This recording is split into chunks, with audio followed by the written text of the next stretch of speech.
Hello, everybody. We are here. This is Josh Lloyd, the host of the Locked On Fantasy Basketball podcast and the lead analyst at basketballmonster.com, and I am beginning my charity Fantasy Basketball NBA live stream to raise funds for the Australian bushfire situation down here where we are dealing with an unprecedented amount of bushfires. And it is, of course, causing a great deal of concern. Houses lost, lives lost, animal lost, livestock, all that sort of stuff. So we're trying to raise money to help the people that have lost so much over the last couple of months. And it's been a little bit cooler down here in Melbourne where we don't have the fires right here where I live. But it's a couple of hours out of here. But the smoke is over the place. And it's been a little bit cooler here, but still dealing with those fires all along the coast. We're going to be joined over the next hour or so by numerous guests across the industry, here to answer your questions as well. So if you are looking to get a question answered on the live stream, just hit that super chat button here on the YouTube live stream. There is also a PayPal link as well. You can send money through there, and all of that money will end up going to the bushfire relief funds, to the RFS, to the CFA, and to the Red Cross. Split the money three ways between those guys. Already got a lot of money coming in. Before I get into that, Michael Bolton. Let's get to it. And I am joined by a couple of my Basketball Monster cohorts. Kyle McEwen is here, as is Greg Ehrenberg. I love you guys, except for you guys. As Greg runs in, we realise this could get dangerous. Boys, welcome. Thanks for having us on, Josh. The rare time that we could use a fantasy sports and gambling type platform for something good. Yes, exactly. Just trying to get some money in here to help these people. And there is a pretty big community of fantasy people who I'm sure have, if they're playing fantasy as intensely as they are, they have a little bit of disposable income they can use to help people who have suffered through a pretty significant tragedy in their lives. Kyle, welcome on. Thanks a lot, brother. Appreciate it. All right, so we're going to go through these questions that people have asked now where they've donated some money. Some of these questions you guys aren't going to be able to answer because they're directed specifically at me. We'll get to those in a second, but I'll try this one here from Vamsi Taluri, who donated a significant amount of money, so thank you, Vamsi. He says, please settle this league fight. Is this trade vetoable? Immediately my answer just says no because it's a trade. But anyway, Team A needs threes and steals. They get Kawhi Leonard, Jason Tatum, and JJ Redick.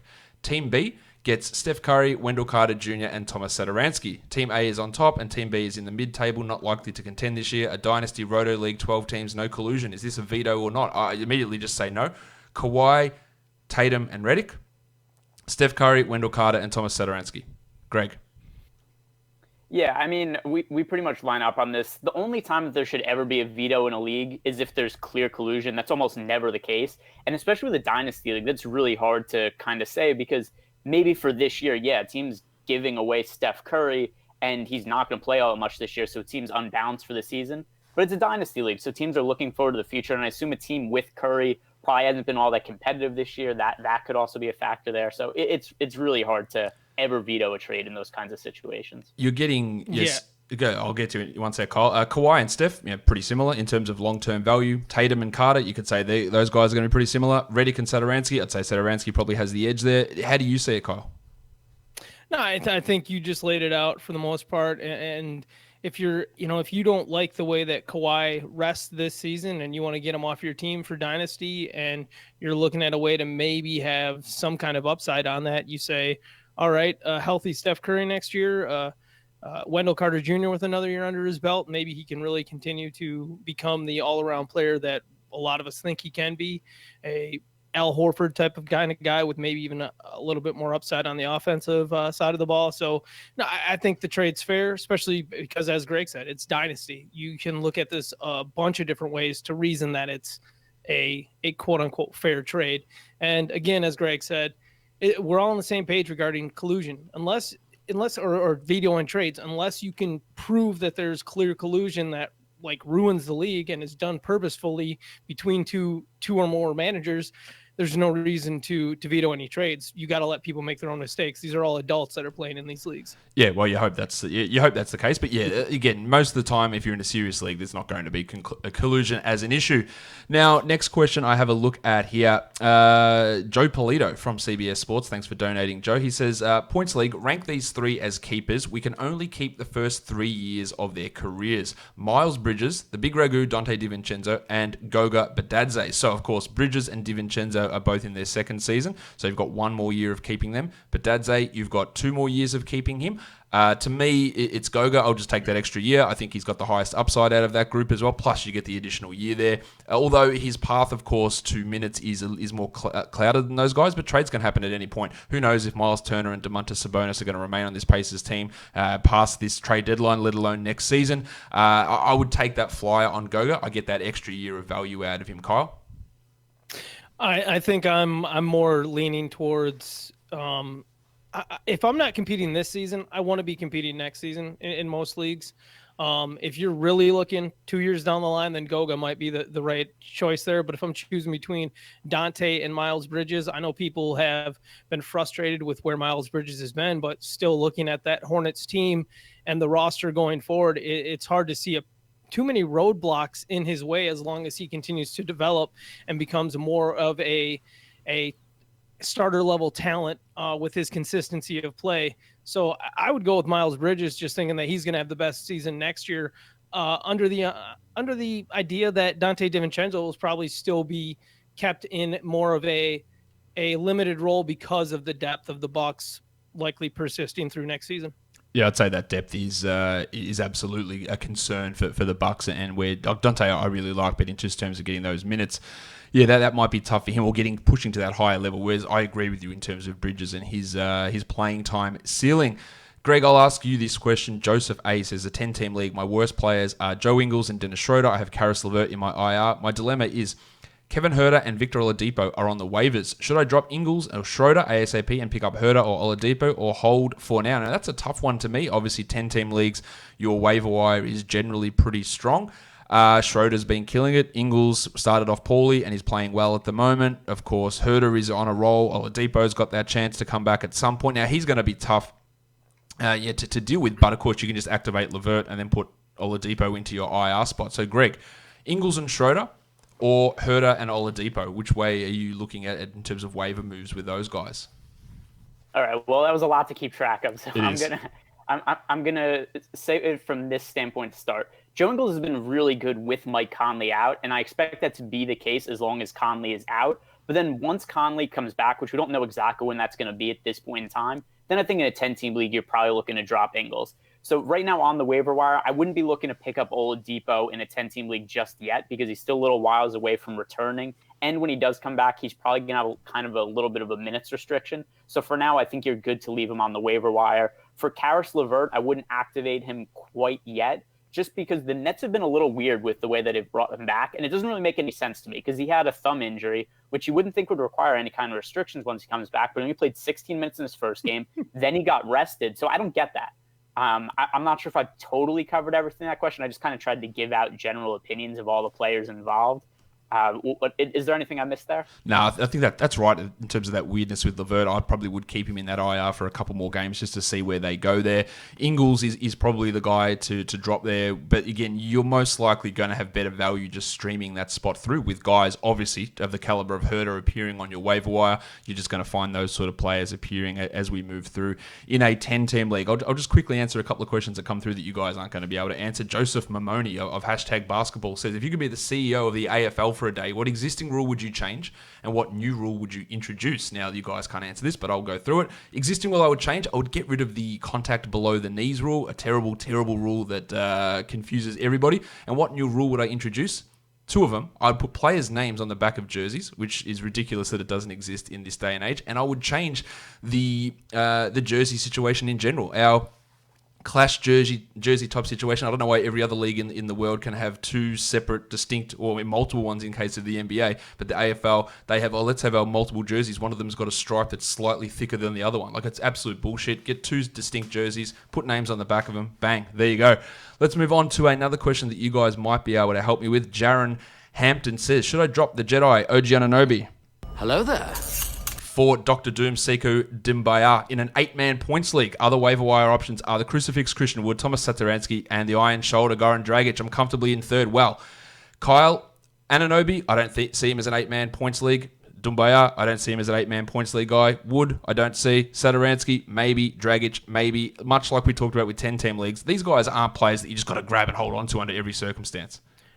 No, in 8-team leagues, those guys are all going to be streamers. So if you think one of them is going to be better for, if you're in a good spot in the standings and you think one's going to be better long term, maybe continue to roll with that guy. But these guys, most of the players mentioned are a coin flip streamers and a bench type kind of guys for an 8-team league, definitely. So I would just rotate them based on schedule and what you need if you're fighting for the playoffs. But if you think one of them looks like they have a higher upside going forward, whether that's Sekou Doumbouya because Griffin's going to be out likely for the season, or if you think that OG's just finally going to have more consistency later this year, then maybe you stick with him. But it's we've seen OG's role go up and down a lot recently, and we've also just don't know exactly how many minutes Sekou Doumbouya is going to get going forward. So it's hard to say, go with one over the other with any big clarity. Yeah, I think that's we just don't know how these things are going to work out. And again, in an 8-team league, you can just be moving back and forward in terms of getting these guys onto your roster. Now, some people have donated some money here through on PayPal, which you can do as well. You can just in the comments on the PayPal donations just leave what question you want to ask. Travis Riggs sent through some money, and his question to me is, if I go back up and scroll, he was wondering if I had a background in statistics and how I got into this line of work. No, I don't have a specific background in statistics. I obviously studied statistics through university when I was studying to become a pharmacist. That's what I did prior to doing this, and I just got into this because I started it as a hobby, and then people like Kyle noticed what I was doing and then offered me a job over at RotoWire, and it basically just went from there and started to grow. So it wasn't a specific, I've got this a degree in statistics or anything. I understand statistics, and I did a bit of it at uni. But outside of that, nothing specific in that sort of an area. So thank you, Travis, for your question. Manu Hegdi, I don't know how to say your name, Manu. I apologize. He says, Jarrett Culver comes out low in projections despite a well-rounded game. What is holding him back? It's pretty clearly, Greg, the shooting percentages, which are horrible from Jarrett Culver, shooting 37% from the field and 41% from the line, including 24% from two. That is, and I talk about all the time, the percentages influence multiple categories. So points, and then your three-pointers made as well. When you're shooting so poorly from three, all those categories get influenced there by those shooting numbers. So that is what's holding him back to me. Yes. So the other thing I would add too is just inconsistent playing time, he has had some decent games recently because the Timberwolves have been so banged up. But eventually they're going to get guys back, especially Towns. Like Towns has been questionable for almost a month now without any kind of update on what's really going on with him.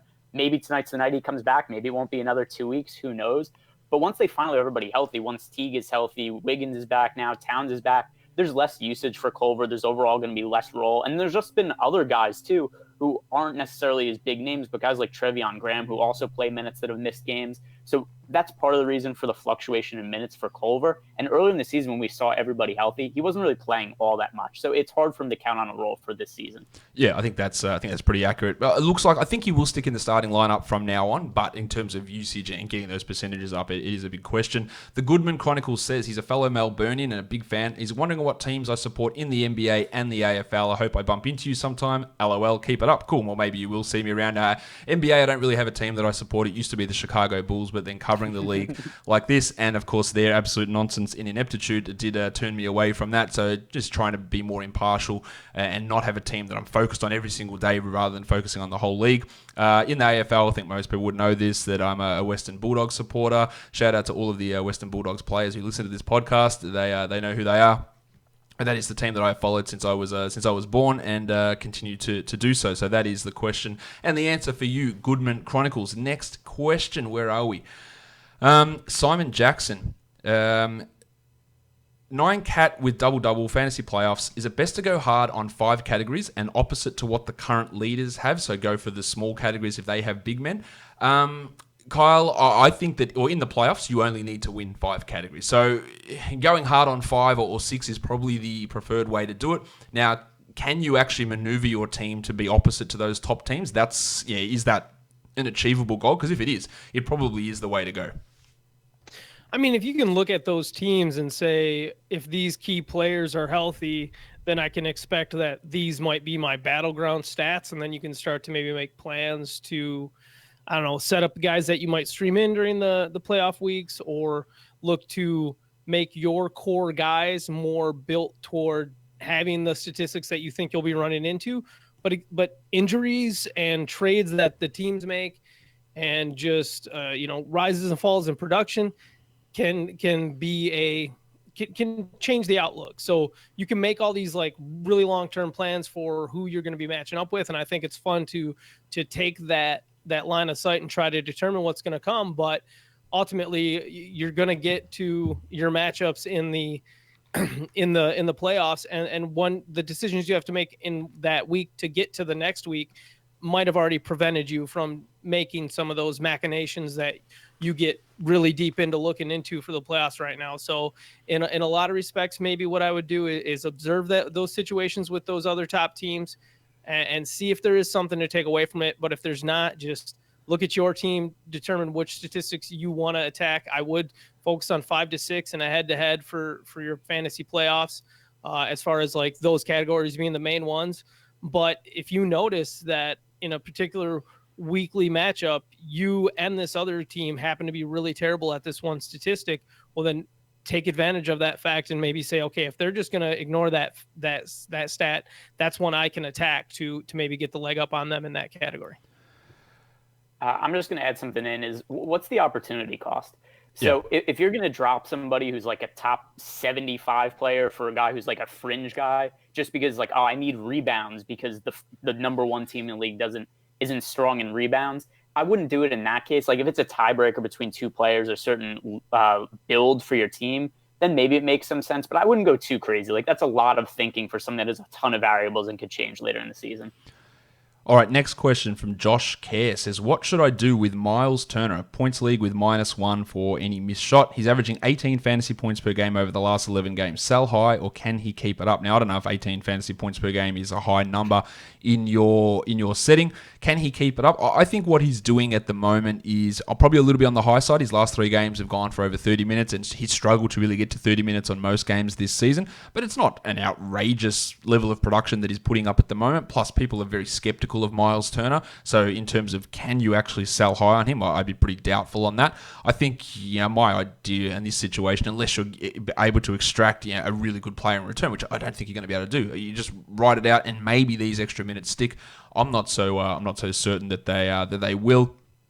But yeah, I really don't think anyone's buying into it and going, well, cool, now Myles Turner's back and let me give you this top 30 type player. I just don't think that's going to be the case. Ben Spicer says, Greg, is Kyrie worth buying low for someone already a lock for the playoffs, or is he likely done for the year now? I said the other day, I think it's 60-40 he doesn't play this season. How do you read it, Greg?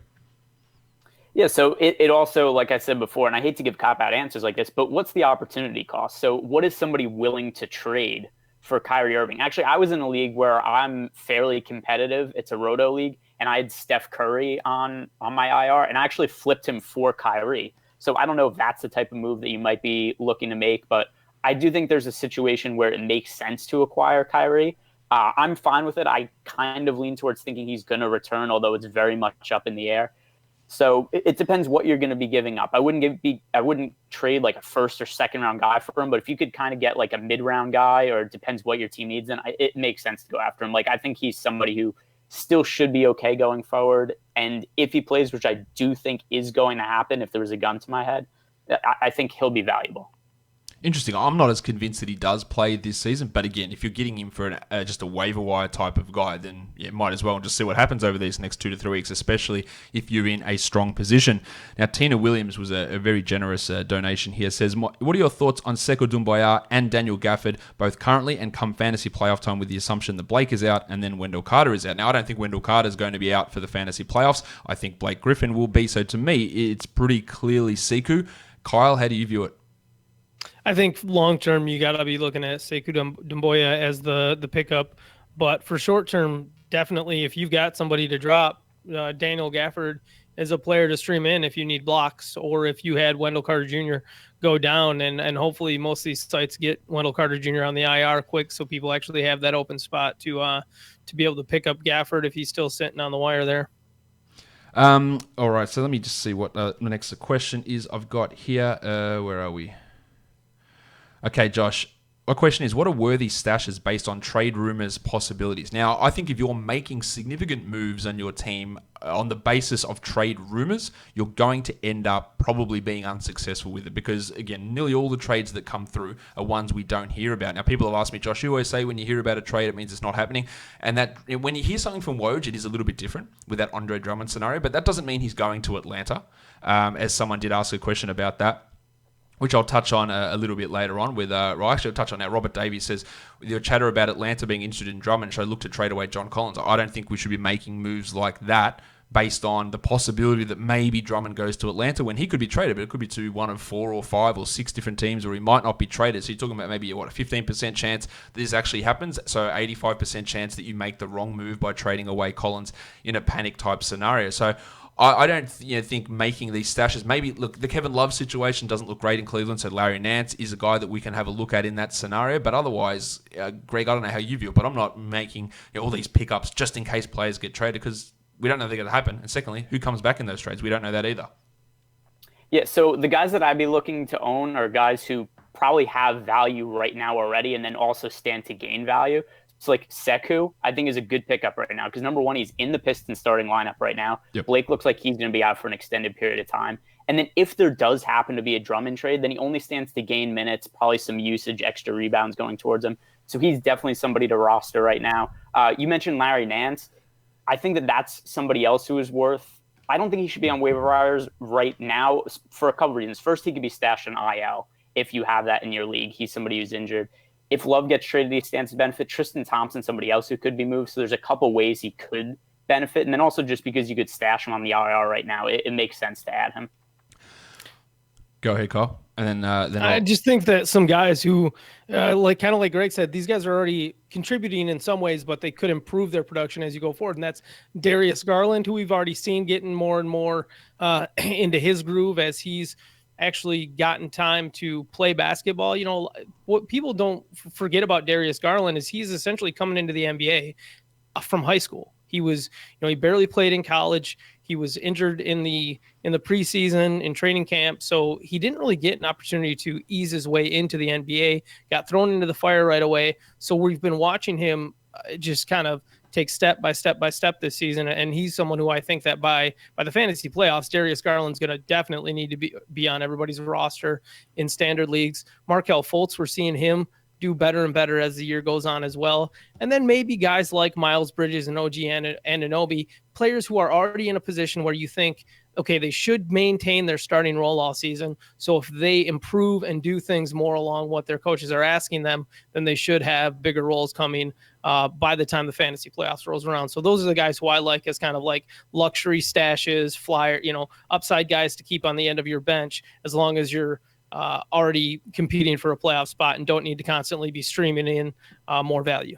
All right, Kyle and Greg, I thank you for coming on. I've got my next guest here waiting for his turn patiently. So thank you guys for coming on and answering some questions, and I'll be talking to you guys really soon. Thank you, Kyle. Thank you, everybody, for donating. Thank you, Greg. Thanks, Josh. Good thing you're doing. And, of course, everybody download Josh's podcast. Give it a like. Give it a nice comment because Josh is doing a good thing. We are up over $1,000 donated so far, so that's fantastic. And I am now joined by the host of the Dunked On Basketball podcast, Nate Duncan is here. Nate, welcome. Hey, what's going on, man? How are you? Good. It's good to have you on the show. Thanks for giving me your time to answer some questions here. So if anyone who is watching this has got any questions for Nate, throw those questions in. Now, first of all, Nate, before I do answer some questions here, first thing I want to ask you is I want to talk about trades in the NBA. Now, you talk to executives across teams, and people always get panicked in fantasy about trades and about hearing rumors about these deals. Like, this guy might get moved, and we just had one about Andre Drummond before. So, the ones we've heard mainly recently, Kevin Love deals or Andre Drummond deals, and now we've heard recently from Chris Haynes about Kent Bazemore and Hassan Whiteside. From what you've heard, is any of these more likely than not to happen for one of those players to move to a new team? It seems to me like Drummond is the more obvious one. Love with his contract situation. I mean, now this is not reporting type of stuff here, but more just when you look at the reporting that others have done and the value of the players and what their contract situations are. Drummond, to me, especially with Mark Stein reporting today that the Pistons expect something is going to get done. It does seem with the recent comments by Tom Gores that they are considering going in another direction. Then the day after that, there's a story from Woj about how they're looking at moving him. It does seem like there is some interest in him by some teams. I think he's someone who, might be better as a stats guy than necessarily actually helping teams win, but some teams are seduced by that. He is a multiple-time All-Star, whatever that means in the East. He doesn't have as onerous of a contract as Love. And I think you could also see him as maybe someone who at least can play a traditional center role, whereas Love, it's difficult for him defensively. So he would strike me as the most likely of that group to get moved and to actually have an impact for fantasy players.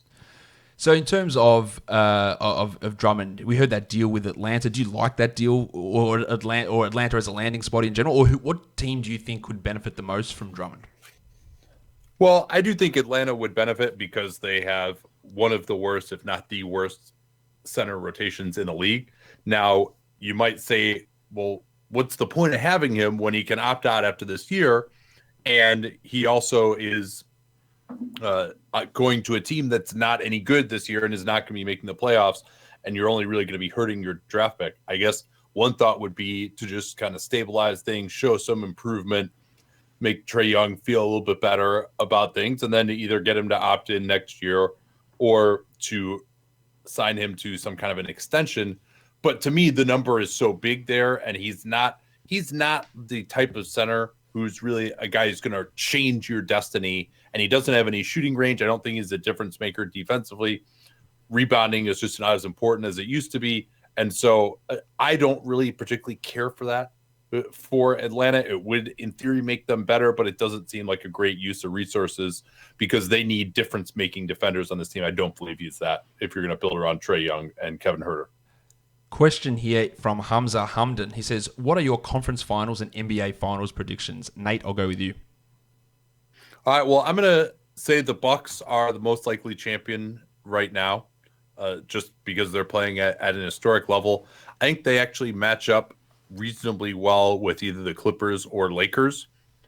The team that really worries me for them is Philly, but there's no guarantee they're even going to have to play Philly at this point in time. The way that Philly is going and the way the bracket's going to shake out. Now, if Philly's in the 4-5, that could potentially be a concern. But I think the Bucks just are playing at so much higher of a level. I know the regular season has been devalued, but to me, they're playing at the absolute highest level that they can right now. And it's just so much better in terms of the fundamentals than any other team from what we've seen. And I also don't think that the Lakers, for example, are showing that they have like some huge other gear in the playoffs. I think LeBron and AD are playing about as hard as they can right now because both of them have something to prove in the regular season. So Western Conference, I go with the two LA teams, assuming they end up on opposite sides of the bracket. Houston would be my other team getting in the mix there if the bracket breaks right for them. And then I'd probably go Clippers versus Bucks in the finals and Bucks winning it and call it Bucks Philly in the East. Yeah, I think that's what I had before the season. I had Bucks Philly in the East, and I think it was Clippers Lakers. I don't remember exactly what I had in the Western Conference, but I had a Clippers Sixers final because I do worry also about that Sixers Bucks matchup and how those two teams can go at it. Which one of those four teams do you think is most susceptible to an injury to one of their best two players? Oh, well, certainly you'd have to look at Philly because of Joel Embiid's injury history. I think he is, of the stars on those teams, the most likely to suffer an injury or just not be at 100% in the playoffs. Kawhi Leonard also is another one where the good news is they're at least taking it very easy with him and they're going to try and get him ready for the playoffs, but he seems to be the most fragile of that group. And then you would probably have to say LeBron after that, just due to the age situation and potentially wearing down because they do have the pedal to the metal here in the regular season. All right. Let's see what our next question will be here. Thanks to everyone who has donated the cash so far. Again, we're now up over about $1,200 so far, and people just donating money without having questions that they want asked as well, which is fantastic. What have you thought of, and this is a question that's very high in the minds of fantasy people at the moment with the news about Blake Griffin and his knee surgery. What have you liked, or what have you thought of the starting debut of Sekou Doumbouya? Do you think that he will stick in that starting lineup? Do you think that Casey will go back to Markieff Morris when he is healthy? And have you been impressed with Sekou in his first couple of starts? I've been extremely impressed by him. I watched their game against the Warriors the other day, and I thought his three-point shooting showed more versatility than expected. I think he got up 7 3-point attempts in that game against the Warriors. He's shooting it a little bit more on the move than might have been expected. And I also thought his defensive playmaking looked pretty good. He got a fair number of deflections in that game, showing up in unexpected places, had a big block as well. So not only would I say that's good for bring up stats in fantasy, but to just keep him on the floor. And especially if they go in a more of a rebuilding direction, they move Drummond. You could see Markieff does have a player option for next year, but you could see him getting moved or bought out potentially if they really are going to rebuild. And I would imagine that they're going to play him as many minutes as they feel like he can handle the rest of the year. I mean, he's a young guy, played a lot in Europe, has a lot of miles under his belt there. So maybe they'll try to limit him to maybe 30 minutes a game, but I think he's going to play a fair amount. I like his potential maybe more than any of these other wings that went ahead of him in the draft right now. Yeah, I was advocating for him to be a top 10 pick. I thought he would have been really strong to go to the Wizards at number 9 over Hachimura, but I've been impressed even more so with what I've seen from him. And this is the question that people ask me, do you look at Doumbouya as an ad? Is it Christian Wood? I would add Sekou over Christian Wood. I think they're going to pump those minutes into him. He's looked impressive. Casey obviously has his significant frustrations with Wood, and that keeps his playing time down. Now, if Andre Drummond gets traded, that could change things there. But Sekou, for everyone who's asked that question, Sekou is the guy that I would look at. Nate, thank you. You need to run, so thank you for jumping on and giving us your time and answering some questions here on this charity live stream. My pleasure, Josh. Thanks, Nate. And I am now joined by my next guest. You know him from Hoopball and Fantasy NBA Today, Dan Besbris. Dan, welcome. Thanks, Josh. This is what a wonderful idea. Thanks for everybody for donating so far. This is great. Yeah, so we've got a ton of questions here that have backed up that I do need to answer, and Dan, you're going to be able to do that with me and help me answer these questions. So let's have a look what our next one is. Again, thank you to everyone who's putting these, who's donating without sending through a question. Philip Lee says, "Is Mike Conley worth holding? I have an IR spot. I picked him up off waivers, but I also have Karl Anthony Towns, Bradley Beal, and Rashawn Holmes injured." I say in general, yes, but Philip, that depends. Are you 10th in the standings or are you 2nd or 3rd? Because you can, Cat might be another day, Beal might be, who knows, Holmes might miss one game. Like, these aren't considered long-term scenarios, and even Conley, he might be back in a week or so. So, if I think that Conley can be much better than what he was, would you advocate picking him up?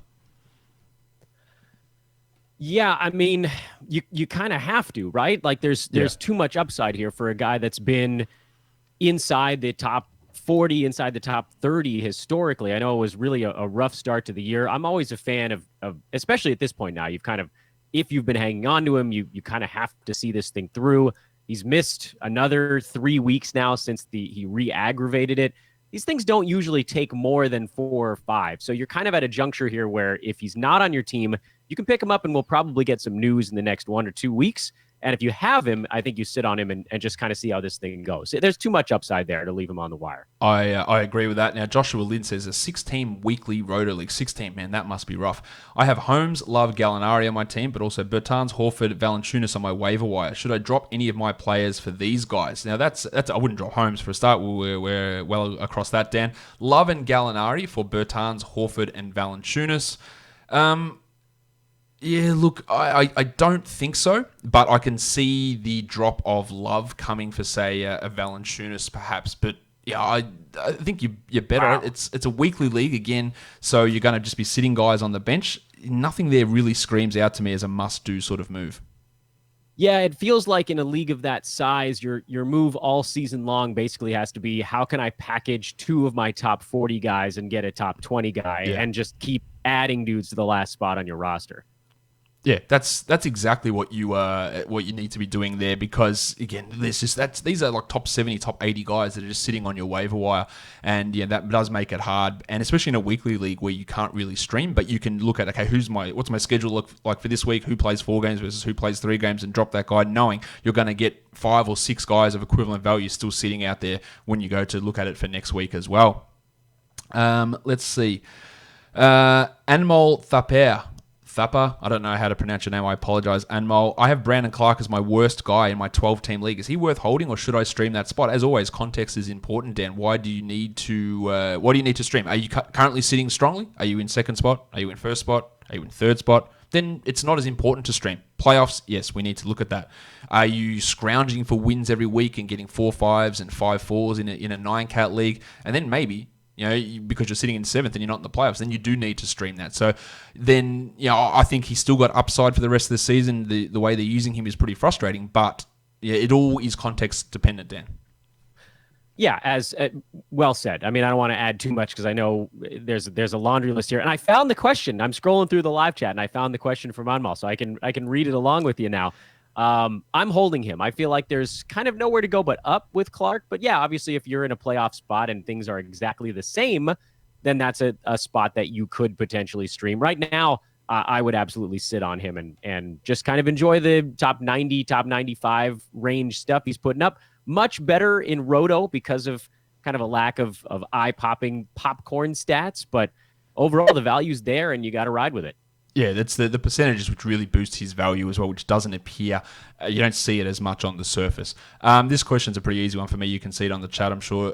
Dan, Jamie says, would you trade Nikola Jokic for Dennis Schroeder and Jonas Valanciunas in a competitive 14-team league? The answer is there. Absolutely not. Unless you're getting Jokic, and I misread that, but no way would I trade Jokic for 2 guys who might be top 50 at best, and maybe top 80, top 90 if things drop off. There's no way in the world that I would do that trade, and I'm sure you have no other disagreeing thoughts on that. No, I don't disagree with you. I'm actually just going to plug Basketball Monster, your site, because the player rater there gives a nice indicator of just general values of guys, what they mean to a one single roster spot. And while you might look at these and say, well, combined JV and Schroeder, they equal Jokic. Yeah, but you also have an empty roster spot on one side that you get to fill with anything you want. So yes, these 2-for-1s, they need to, the 2 side often needs to be much closer to the 1 in ranking to get that thing close to fair. But yes, the short version is certainly you keep the Jokic side.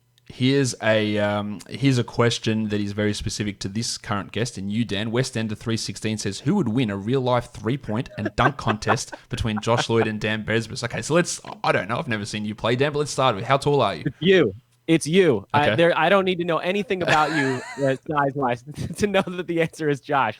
I am 5'9", $142. I got into broadcasting because I'm not good at playing these things. I have a prayer in a 3-point contest. I could probably barely graze the bottom of the net in a dunk contest. All right, so I'm 6'3", about 200 pounds. So I have dunked before, so you might need to lower it a little bit in my advanced age. Maybe put it on a 9-foot rim, and then I can win it. 3-point contest, yeah, it depends. I can get hot occasionally, but I do like that question. West Ender, Jacob Perez in a 12-team head-to-head. I got offered a trade. I get Dylan Brooks and Paul Millsap for Joe Harris. Now, I don't see Dylan Brooks or Paul Millsap, for that matter, being 12-team must-roster players. So acquiring both of them, meaning, again, I have to drop someone else off my team. I don't see the benefit in that at all, really. Yeah, I don't know that any of these guys is going to be someone that I'm rolling out all the time. They all feel like kind of stream-ready slots. So I'm probably just going to Stream-ready slots sounds like a good movie. That'll be the name. That'll be the name of my fantasy team next year. We agree. Let's get to the next one. Harry He just says, do you think DeAndre Ayton for Fred VanVleet is a good trade? 12-team head-to-head daily change 9-cat. Now, before I give my opinion on this first, Dan, you can give your opinion, then I'll chime in. Yeah, I think I'd rather have DeAndre Ayton in this one, although I see the arguments for both directions. Freddie's obviously been a massive overachiever compared to where he was drafted. He's hurt right now, but it doesn't sound like a massive deal. And there's also that mental hurdle to get over of just knowing that if you're on the Ayton side right now, you probably spent a top 25 pick on him. And if you're on the VanVleet side, you probably took him till close to 90 to 100. So there's that element to it. But even besides that, I don't see how VanVleet could get any higher than he has been. And with Ayton, there is room for improvement. He just has a really fantasy-friendly game. VanVleet's 2+ steals per game. That's a number to me that will probably come down just a little bit.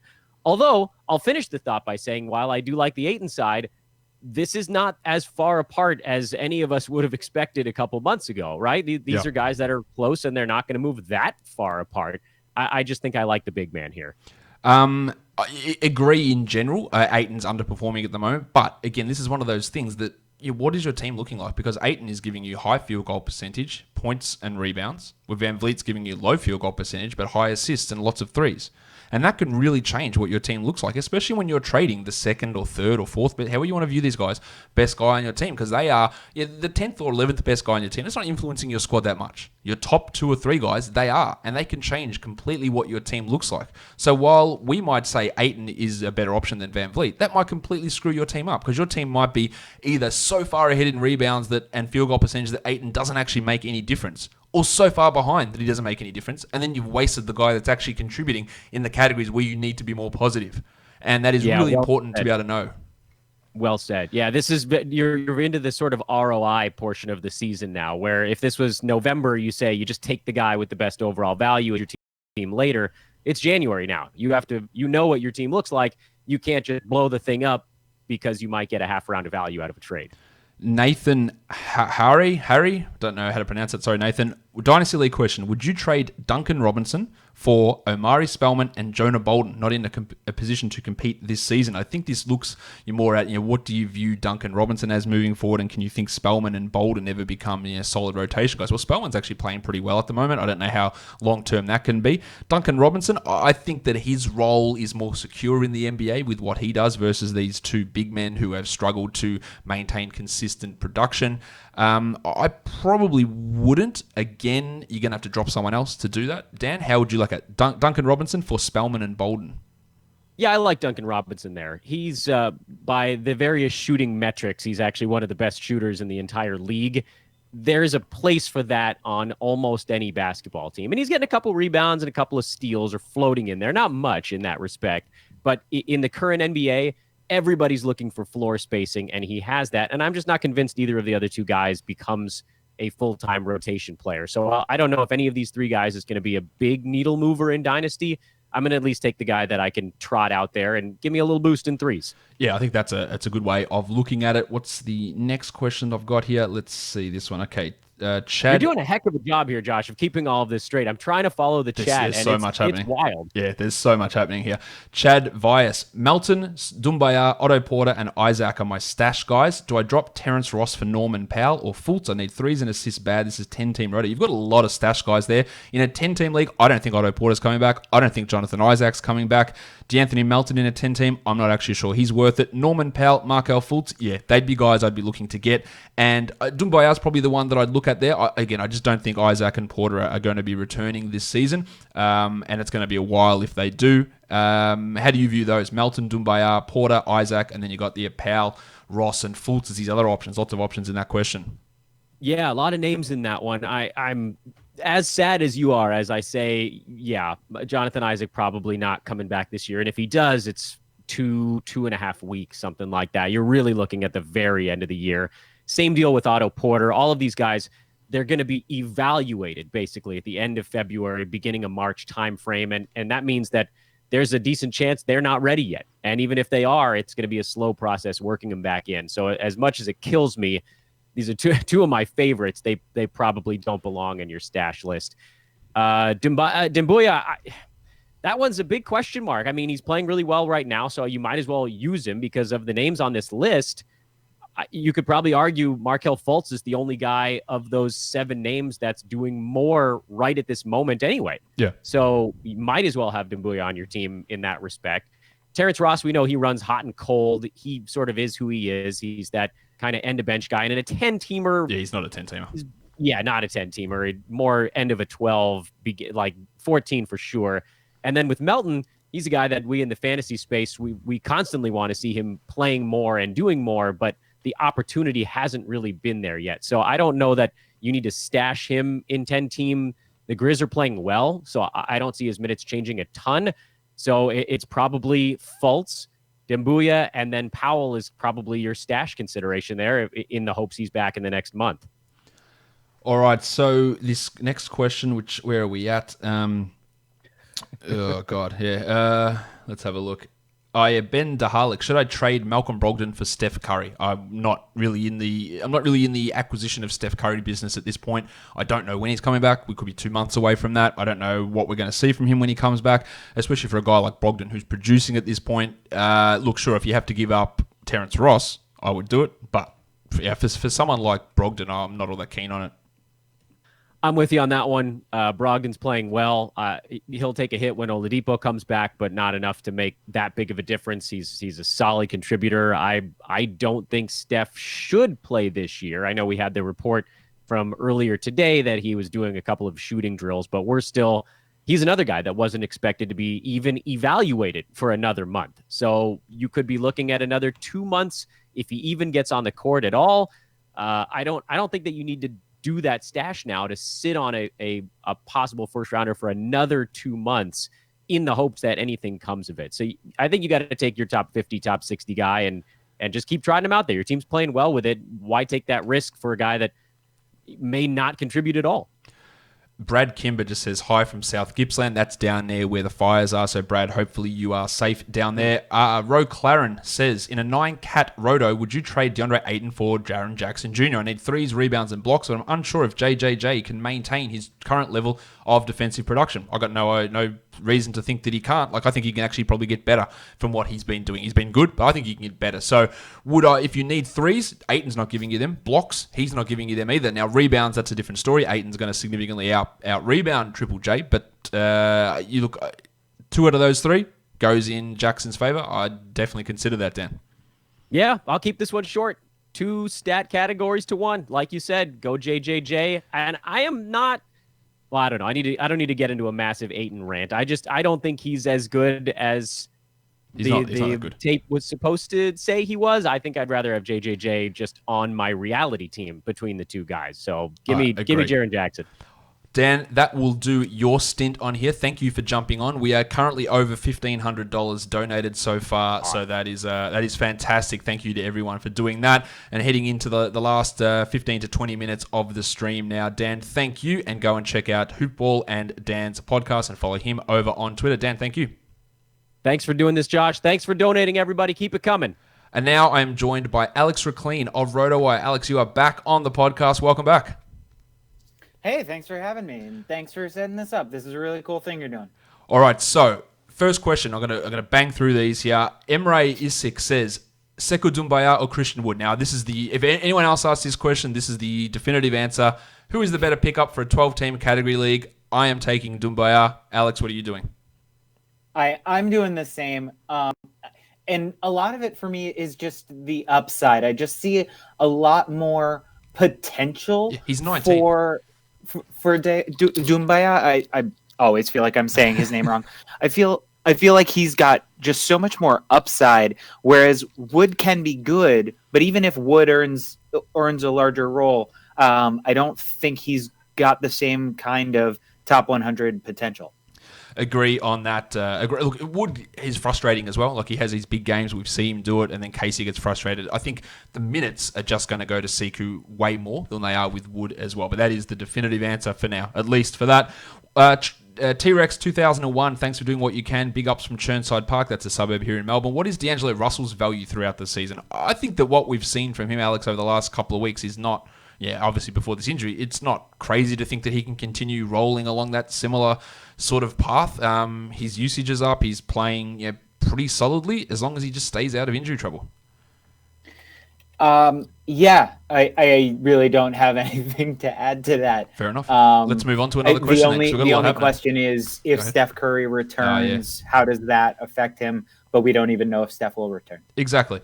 Daniel Lay says, is Aaron Holiday, 14-team league, 9-category league, is Aaron Holiday a hold or a drop moving forward? Well, I think you have to just hold him at this point until we figure out what's going on with Brogdon. But even before Brogdon got hurt, he was taking minutes away from Jeremy Lamb and playing 25, 26 a night, and Lamb was playing 24 or 25. And in a 14-team league, a guy that can be productive and handle the ball and hit some threes and get some steals, I think in a 14-team league, Holiday actually has that value as we move forward. Now, that might change, and it probably will change pretty significantly when Oladipo comes back. But for now, I'd say, yeah, you just hold him and see what happens. Completely agree. One of the stats that I found really interesting is in those first 3 starts that he had, which were before Brogdon got hurt, him and Brogdon shared the floor for, I believe it was 21 minutes per game together during those 3 games. Before that stretch, they were averaging about 9 or 10 minutes per game. So that marked a really clear shift in how the Pacers saw Aaron Holiday alongside Brogdon. Yeah. So I don't think that his uptick in minutes over the last couple of weeks is because Brogdon is hurt. I think it's they said we want to get more minutes to Holiday. Adam Prove says, would you consider trading an injury risk for someone more durable but not quite as good? Say Derek Favors or Kristaps Porzingis. Would you trade them away to get someone who's more likely to stay healthy? Alex? I mean, it all depends on where you are in the standings. Yeah, that's accurate. If I'm at the top of the standings, then probably yes. If I'm struggling to make the playoffs, you got to take some risks to get up there. Now, the next question comes from Josh Kerr, who's donated twice. So thank you, Josh. Now, Alex, I'm going to get you to answer this one because someone did donate some money. They wanted me to do something called a Shoey, which apparently is something in Australia which I literally never heard of until a year ago, which is where you go and drink a beer out of a shoe, which I'm not all that keen on drinking a beer out of a shoe, but they did donate money. So I'm going to go and grab a beer. Maybe I'll just scull the beer on this live stream, but you can answer this question while I go and do that. Josh Kerr says, would you pick up Yusuf Nurkic if your team is 8-2 on the season? Give me 2 minutes of answer there while I go grab this. All right, I'll talk for a minute. The quick answer though is yes. Nurkic might not be my favorite choice of sort of injured players who might return, but if you're 8-2, unless you have the most epic disastrous collapse possible, you're probably safe to make the playoffs. It's really hard for you to miss the playoffs. So effectively, the month of February no longer matters to you. The only thing that matters is the playoffs and the championship, and you play to win the game. So I will absolutely recommend holding on to one of these really high upside players who is either hurt or sort of struggling for some reason, and we expect to return to form, especially if you have that kind of big lead. And Nurkic, when he comes back, there will probably be some build-up time as he's working his way back into sort of game shape and game strength. But, you're talking about a guy who at full health is a double-double with pretty good assists for a big man, and does both blocks and steals. I absolutely think that my sort of overarching motto when it comes to head-to-head leagues and rostering an injured player is if you can't make the playoffs without your star player injured, then you probably can't win the playoffs with that player.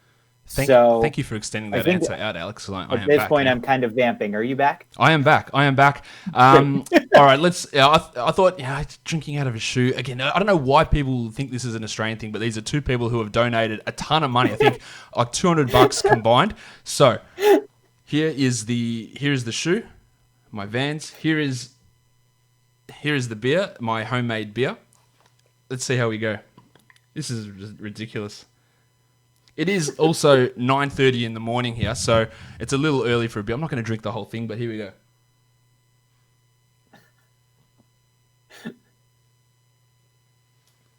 I hope that satisfies you, Braden and Mealsy, the guys who suggested that. Actually, pretty refreshing having a beer in the middle of summer at 9:30 in the morning. So thank you. I'll have a bit more. All right, let's bang through these questions, Alex, to finish us off. Ricky Fu, how do you guys feel about RJ Barrett? Is he a lost cause and clear drop? Is he even tradable? Look, if you don't care about percentages, then you're fine. But otherwise, I don't see it happening. This is what he did in college. This is what he's doing now. Nothing's changing. I don't see it changing with his percentages. Do you? No, I don't. As you said, there are leagues where percentages don't matter, or maybe you're punting percentages, in which case he is not a drop. But you've got to have a very specific kind of build, and percentages this bad take a while to come back. All right, Jordan McRae, is he a stash or a stream option? Look, he's obviously got value at the moment because Bradley Beal's injured, so while he's using now, but I have zero confidence in Beal's league as we move forward, and I haven't had confidence in it for a couple of years. I've been waiting for this to happen, unfortunately. So, he's a stream and a stash, I think. The only question that I have as sort of follow-up to that is, do you trust McRae? That's a good question. Have been really hesitant because I just feel like I don't have any confidence that he's going to be the one who stays in the lineup and he's going to be the one who continues to benefit. Who do you think they'd put in the lineup then ahead of him? that is the question, and I don't have a good answer. The Wizards, they've done weird shit this season, though. Sticky wicket. All right, let's go. Next question. Danny Elzalabi. To fill the last roster spot in a 12-team 9-cat, Norman Powell, Damion Lee, Payton. I'm going to assume that's Alfred Payton Porter. I'm going to assume that's one of the three Porters. It won't be Otto or won't be Kevin because they're both injured. So let's go with Michael. Norman Powell, Damion Lee, Alfred Payton, Michael Porter. Who do you prefer? I think Norman. Not sure I got all of those names, but I think Norman Powell. I loved what he was doing earlier in the season. I'm really excited about having him and what he's been able to put together so far this season. Yeah, I agree. Josh Kerr with his third donation and question. Will Rui Hachimura be a top 100 player in a points league? I have significant doubts about that. What about you? Not this year. Yep, thank you. No question, just thanks, no worries. Where else are we here? Oh, just lost my list of Hudson Jeffries. 10-team head-to-head 9-cat league. We are doing a 4-man keeper into the future. Is 4 or 5-man your recommendation going forward? It literally doesn't matter. There's no, oh man, this number is better than this number. It's what you want to do. Now, in general, I think the more the merrier. It just requires more trading strategy, more talent identification. But in the end, whatever you decide on is what you decide on, and it doesn't actually make any difference. Alex, do you have a thought on that or no? I agree. I think that the only thing is whatever you choose, keep it for more than one season. Yeah. Don't play with the number of keepers or the keeper rules year after year after year. Give something a couple of years to try to make sure it works. And after 3 years, if you decide to change it, fine. But give it a little while. Yeah, I agree on that. Let's have a look here. I think just got some interesting news here on Fred VanVleet saying he could be out a little while. That's not good with that hamstring, especially with Norman Powell out. So that's going to open up minutes for McCaw and Hollis Jefferson, shifting guys down, and Terrence Davis as well.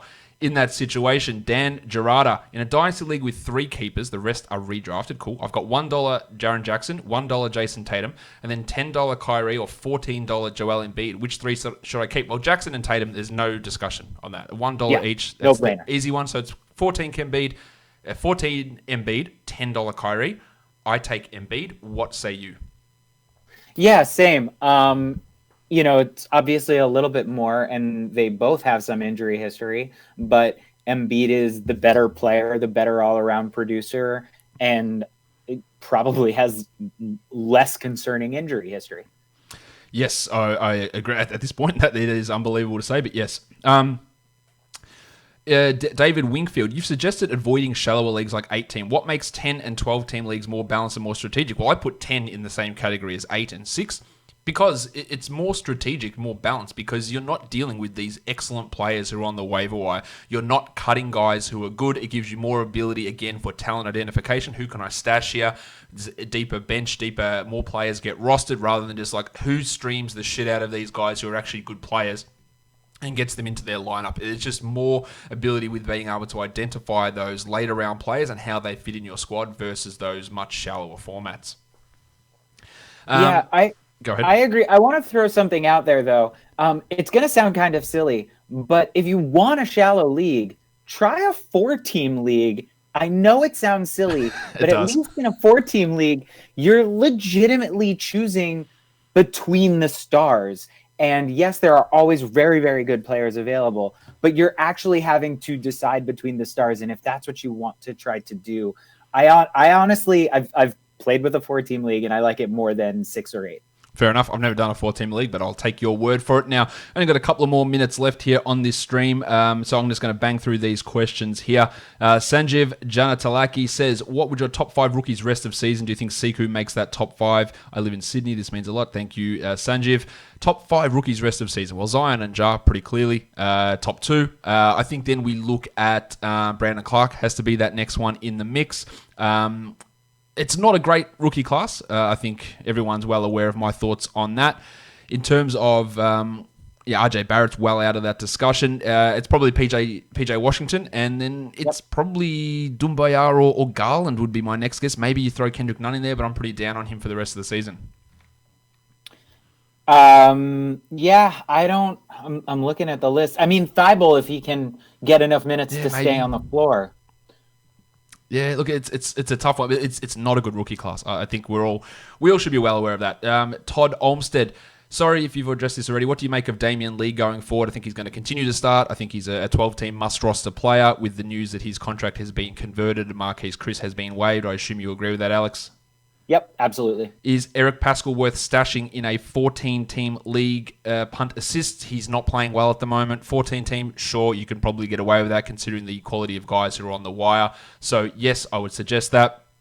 Hui says, I've traded Isaac and Robert Covington for Kelly Oubre. Was I wrong for doing that trade? No, of course, Isaac's out, so no worries. Oubre better than Covington, so I don't see anything wrong with that, do you? No, I don't.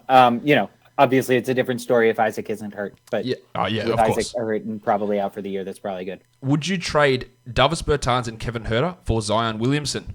Yes, I would. No problem. Zion's going to be back in a week, and maybe he gets hurt, but yes, I would absolutely do that. Alex, I'm sure you agree. Yeah. AJ Tulio, is Wendell Carter Jr. a hold? He's been slumping lately. Well, I disagree with that premise for a start. I don't think he's been slumping lately. He just had a game where he put up an absolute monster performance. So, yes, I would absolutely hold him. We don't know the diagnosis at this point on his ankle. Maybe he misses a week. Maybe he misses 10 days. It doesn't appear to be a long-term situation. But, yeah, pretty clearly he is a hold to me. And just going back on that, his last game before the injury, he had 11 and 14 with 3 steals and 2 blocks. The game before that, 18, 13, and 14. If that's a slump, then I'd hate to see when he plays well. I think he's gone. I think he's gone all right. I'm not worried here. How are you feeling after that beer? I'm refreshed. Keep it up, Josh. Love your show. Runyon for Prez sent a donation earlier. Now, no question, but now I do. Would you drop Carmelo Anthony for Sekou Doumbouya in a 9-cat league? He takes threes, potentially more stocks. That's a good question. Melo, a lot of what he was doing at the beginning of the season was bad. Try again. It's bad now. It was unsustainably good. He has fallen off considerably back to sort of Houston OKC type days. I would absolutely consider that. I'm not sure I'd do it though, and I am not high on Carmelo Anthony. I think it depends on what kind of categories you're chasing. Melo definitely does have value, but he's a fringe player. Yeah, that's exactly what it is. And yeah, if you want to take a flyer on Sekou, by all means do it. It's not going to cost you your league by doing that. We are running out of time here. So one question here from Thomas Yu. Could you please say this? Harry Choi is a corrupt commissioner. Harry Choi, you're a corrupt commissioner. There you go. Josh Kerr again. Do I buy low on Horford? He's Get it together, Harry Choi. Come on, Harry, figure it out. And Josh Kerr again. Do I buy low on Horford? Yeah, I do believe you do. He's been pretty poor, but still over the course of the season, he's like a top 75 guy. And if that's bad, then again, everyone below him, it must be absolutely shitful. So yeah, buy low. He will improve a bit. Maybe he doesn't get back to that level, but he'll improve from where he has been. Do you endorse a buy low on Horford? Yeah. All right, I reckon this will do it for me. That is an hour done. We have raised, let me have a look. I'll tell you how much I've raised so far. That is, that is almost at $2,000 raised here over the hour, which is fantastic. I set a goal before this show of $500. and that's obviously been smashed. So thank you to everybody who has donated, who has been a part of this. Thank you to Alex and all my other guests, Kyle and Greg and Nate and Dan as well. It's been fantastic to do this. And fantastic to raise this sort of money, and we'll get this out to the relevant charities ASAP. Alex, thank you for coming on the podcast. Thanks for having me, and this is a really cool thing you did. I'm glad it's been so successful. All right, guys, we are done. I'll be back later today with my usual show. Thank you again to everybody for their generosity during this live stream, and everything, and our hopes and well wishes go out to everybody suffering the effects of these terrible